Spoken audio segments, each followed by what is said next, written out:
It's Monday, everybody, and we here at Foodwell Alliance are launching a bit of a new series, a little show on Instagram. We're calling the Monday Morning Gardener. So, as many of you may know, many of you may have started down this path yourself, but there's a lot more people gardening these days, many of whom are gardening for the first time. And so we wanted to have a little bit of a show where we have our gardening experts on the team. Today, it's the famous Fred Conrad. And I think the big news from today is that Fred Conrad is now on Instagram. You can follow him, Fred Conrad Atlanta. We're going to be speaking to him here in just a minute. And we've got 3 questions from a couple from staff, a couple from friends and family.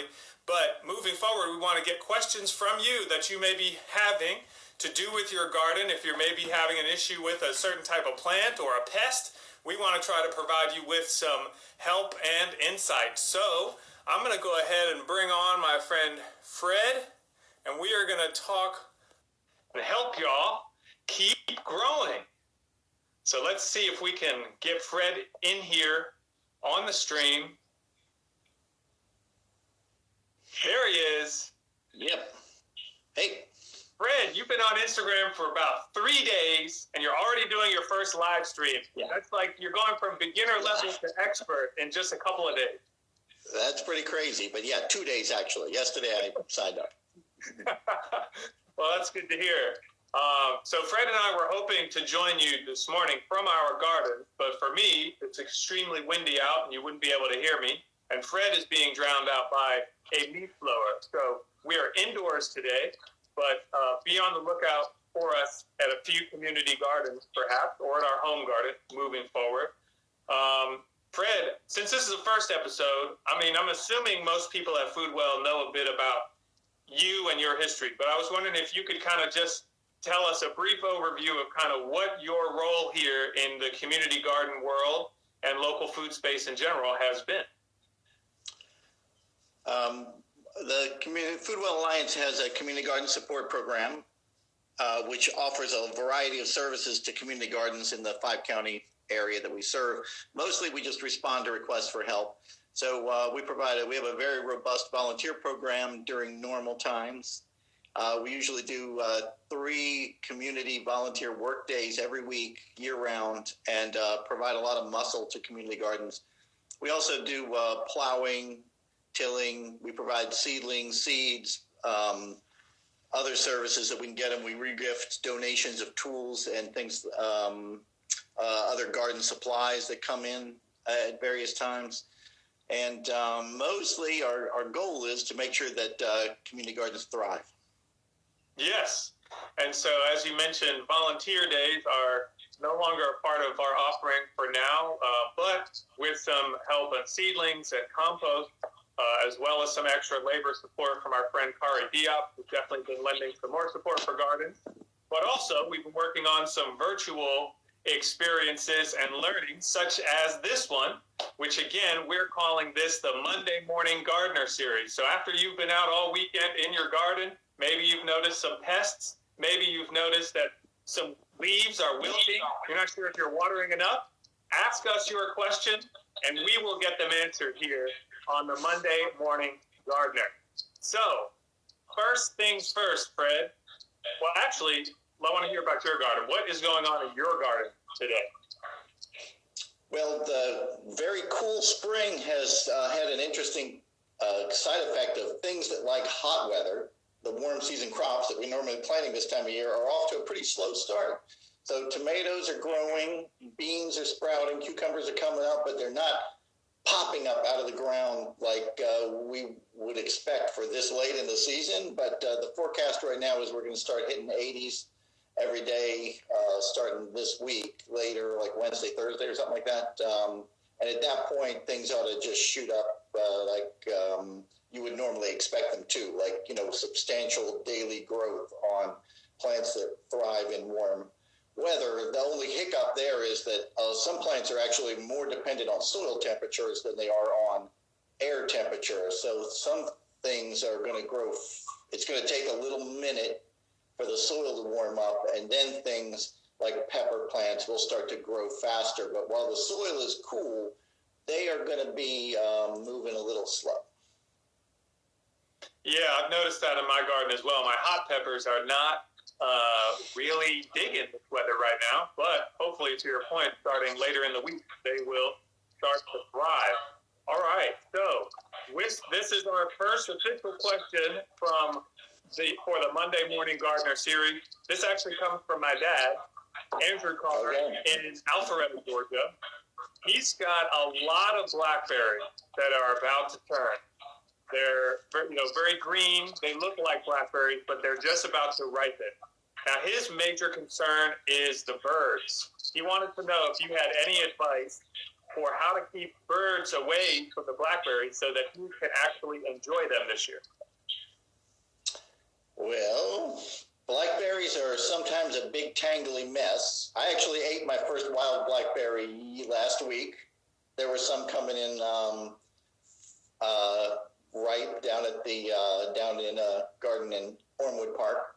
So I tasted some, and they were delicious, fantastic. But because blackberries can become a tangly, thorny mess, depending on what variety you're putting in, they can be a little hard to protect with netting. But other than netting, I don't think there's any way to keep birds off of them. Typically, blackberries are a safer bet, though, against birds than blueberries or some of the other fruit like that. I think blackberries, I would say your odds are pretty good that you're going to get them before the birds do any real damage there. Yeah. I would say,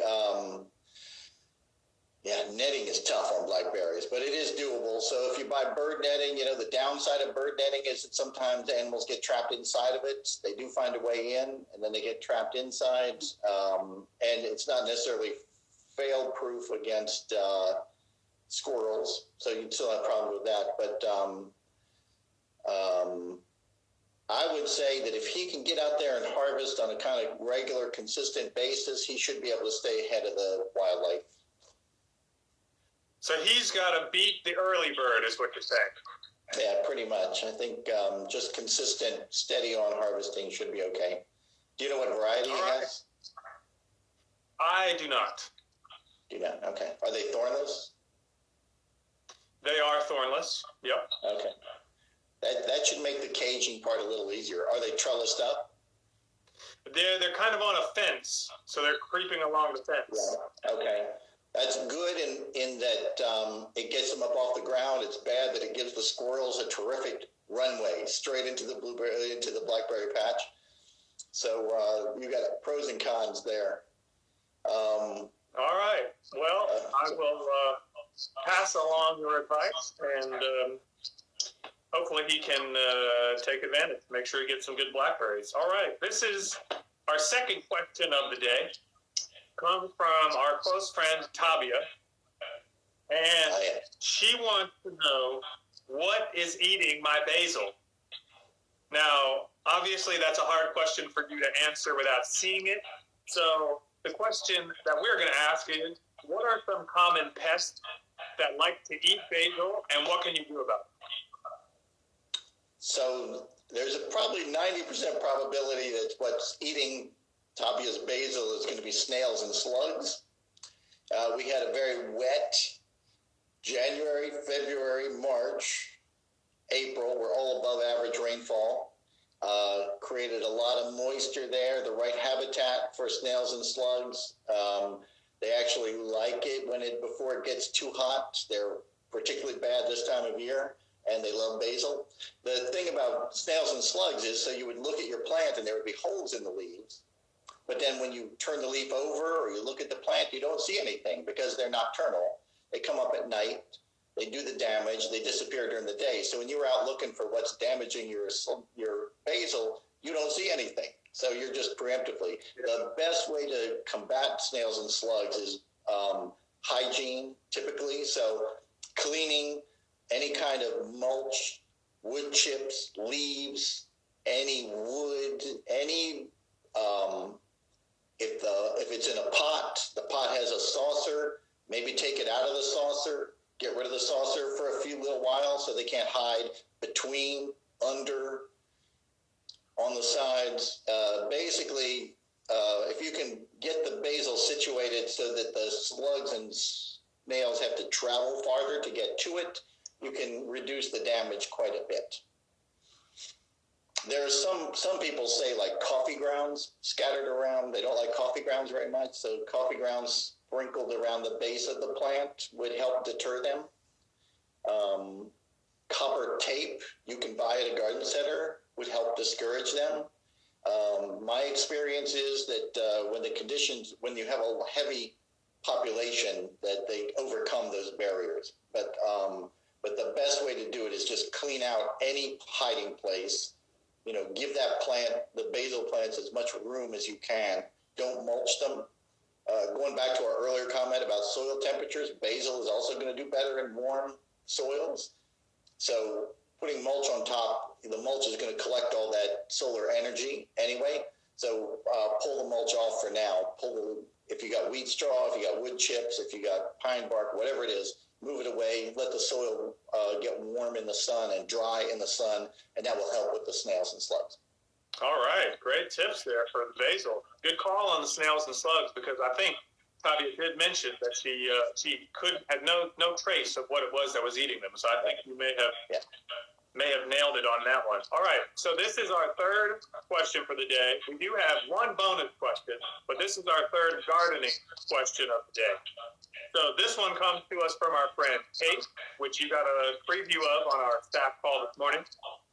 Kate is growing rhubarb for the first time, and she's got it in her raised bed. Now, she's saying that you're not supposed to harvest it in the first year. That's one of the things she knows. So she doesn't want to harvest it this year, but it's taking up a lot of space in her raised bed. Does it make sense to kind of prune it back, or will that essentially count as harvesting it? Or can it be transplanted? What are we thinking about with rhubarb here? So rhubarb is a plant that does better a little north of here. There are some successful growers in the North Georgia mountains, higher elevation, cooler evenings. In Atlanta, it's pretty tricky. In the metro Atlanta area, it's hard for rhubarb to make it through the summers particularly well. On the harvesting, she probably does not want to remove leaves to make more space in the garden. It also, we're coming up on warm weather, so not an ideal time to transplant it either. If it hasn't been there, if it was just planted this year, if she just bought the roots last fall and put it in, she may be able to move it now, water it heavily and all that. Move it into a place. Ideally, you would get morning sun, afternoon shade, so the plant isn't put under too much water stress in the afternoons. And make sure you keep it watered a lot, irrigated, and don't harvest the leaves. One thing I would say, though, as the plant matures, and you are trimming off leaves to make room in the garden and to manage the plant. Also, when you're trimming and you are harvesting the stalks, it's always a good idea to put the leaves back around the base of the plant. Rhubarb, I think it's salicylic acid. It uses a lot of it, and it will tend to deplete soil. So it's best to recycle the foliage back into the ground. So instead of removing those leaves to the compost bin and composting it over there, it's best to put them right around the base of the plant, let it break back down into the soil at the root zone, let the plant reabsorb that. But no matter what you do, there's going to be an element of luck involved in raising a successful rhubarb crop in Atlanta. I mean, rhubarb is delicious. It is amazing. It is fantastic. I deeply regret that I have not been able to grow it successfully because I grew up in a place where it grew pretty well. Yeah. And we had a lot of it, and it was so fantastic. Yeah, when I was in Northern Ireland last summer in July, I noticed rhubarb everywhere and got a little bit more curious about it. But now that you're saying this about the climate, that makes perfect sense because they have a very temperate climate. It rarely gets below freezing, but it also rarely gets very hot. So that makes a lot of sense. Yeah, it can actually take freezing pretty well. Oh. It can take pretty cold. You could grow it as all the way up to the Canada border. I mean, wow. The cold isn't the problem for rhubarb. So, and I don't know, I have not been, because of social distancing and sheltering in place, I have not been to the DeKalb Farmers Market lately to see if it's in season right now.